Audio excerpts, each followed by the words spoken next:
There's no combination of words I could put on the back of a postcard. No song that I could sing, but I can try for your heart. And our dreams, and they are made out of real things, like a shoebox of photographs with sepia tone loving. Love is the answer, at least, for most of the questions in my heart. First, when the egg has been fertilized, the small white spot in the yolk of the egg will soon become red with blood when the embryo starts to develop. For an average chick, it takes 21 days from the time the egg is laid to the time the chick hatches. This growing chick or embryo needs food, water, and oxygen to survive within the egg. Here's a picture of an incubator. An average chick spends 21 days here. This picture is similar to the one we used in class in order to incubate them properly. Here's a picture of the interior view of a chick's egg. As you can see, there is a chick growing within the egg. The chick is also immersed in an amniotic liquid sac, which allows the chick to grow in a stable growing environment. There is the abdomen right beside the egg, which provides water, protein, and the nutrients to keep the chick healthy. Also, there is the air space that is right behind the chick's head in the picture. The air space, or air sac, helps the egg save water so that the egg shell will not dry out. The air inside of the air sac is the first breath the chick will take before hatching itself out into the world. I'd be under the impression I was somewhere in between, with only two, just me and you. Not so many things we got to do. Then red blood vessels spread out from this small spot over the yolk and then all around the inside of the eggshell. The yolk transfers most of the food for the growing chick. The albumin, which is known as the white part in the egg, provides more protein, water, and oxygen, which passes through the shell and the membranes. All of these nutrients provide a healthy growing environment for the chick while growing inside of the egg.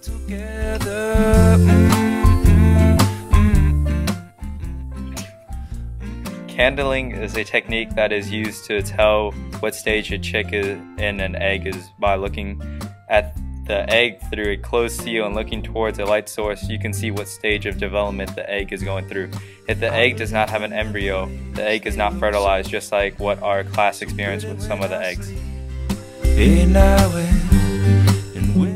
Here is an example of what candling looks like. As you can see, there is an embryo inside of the egg, which means that it is fertilized.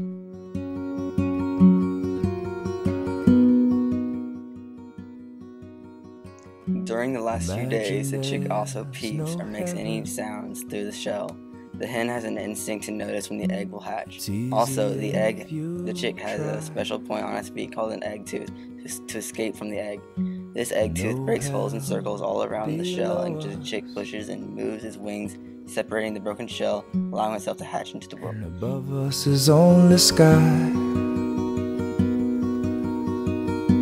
Imagine all the people. The genetics of a certain individual depend on the traits from parents. The genes rely on which trait from the parent is more dominant for the end result of the type of chick. We can determine which type of chick the egg turns out to be by observing the type of color and specific details of various hens and roosters. Punnett squares allow us to review the probability of which type of chick the egg turns out to be depending on the trait from the hen and rooster. And the world will live as one. So, how did we figure out who the mommy of the chick is? Imagine there's no countries. It isn't hard to do. Nothing to kill or die for. No religion. We first picked a hen and a rooster to crossbreed as a Punnett square example to show how we figured out what type of chick BB would turn out to be. We chose to crossbreed a lavender and a blue. Living life for peace. You and you may say that I'm a dreamer, but I am not the only one.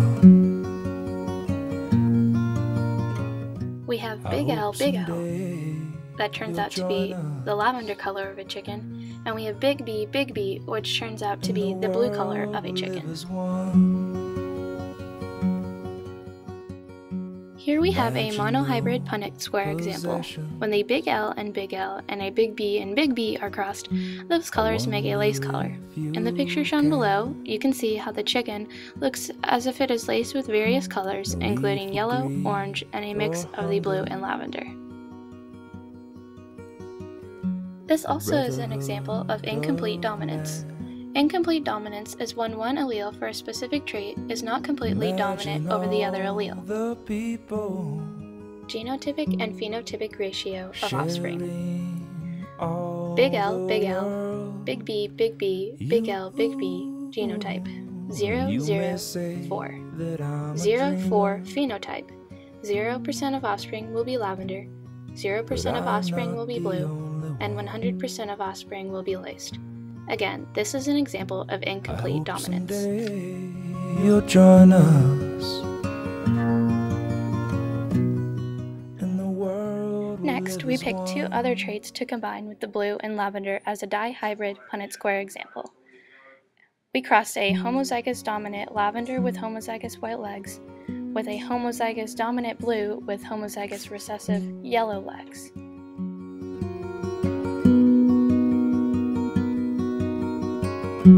Imagine there's no heaven. Here we have the big W, which is homozygous dominant white legs, and we have a little w, which is homozygous yellow legs. No hell below us, and above us is only sky. Imagine all. This is the dihybrid Punnett square example of when we cross the big L with a big W, and a big B with a little w. You may say that I'm a dreamer. Here we have genotypic and phenotypic ratio of offspring through a dihybrid Punnett square. The genotype is 0, 0 to 16. The phenotype is 0 to 16. 0% of offspring will be homozygous dominant lavender with homozygous dominant white legs. 0% of offspring will be homozygous dominant blue with homozygous yellow legs. And 100% of offspring will be homozygous dominant laced with heterozygous dominant white legs. It isn't hard to do. Nothing to kill or die for. So, in conclusion, Beep Beep, the one chick that hatched, turned out to be a Buff Orpington. When looking back on the previous example, the Punnett square allowed us to find the probability of a lavender and a blue to make a laced. When determining anything, you can use Punnett squares in order to help you figure out the probability of an outcome. And you may say that I'm a dreamer. Sources of error? Sure, there are always sources of error that go on during any experiment. Our class experienced many errors, including the problem with the incubator and hatching of the chicks. The longer the chicks are dormant, meaning inactive or not being tended to by the hen, the less chance they have to hatch. This is a possible theory of what might have gone wrong with the chicks. The eggs remain dormant for too long, allowing them to have less of a chance of survival. Beep Beep hatched because she was probably the last to be laid, so she was dormant for a shorter amount of time. No need for greed or hunger. But how did we figure out who Beep Beep was? When Buff Orpingtons are born, they are one solid color. They are also not born with any feathers on their legs. Also, the egg color is a light shade of brown and tan. All of these observations led us closer to the conclusion that Beep Beep turned out to be a Buff Orpington. Who's to say what's impossible, but they forgot? This world keeps spinning, and with each new day I can feel a change in everything. And as the surface breaks, reflections fade, but in some ways they remain the same. And as my mind begins to spread its wings, there's no stopping curiosity. I wanna turn the whole thing upside down. I'll find the things they say just can't be found. I'll share this love I find with them.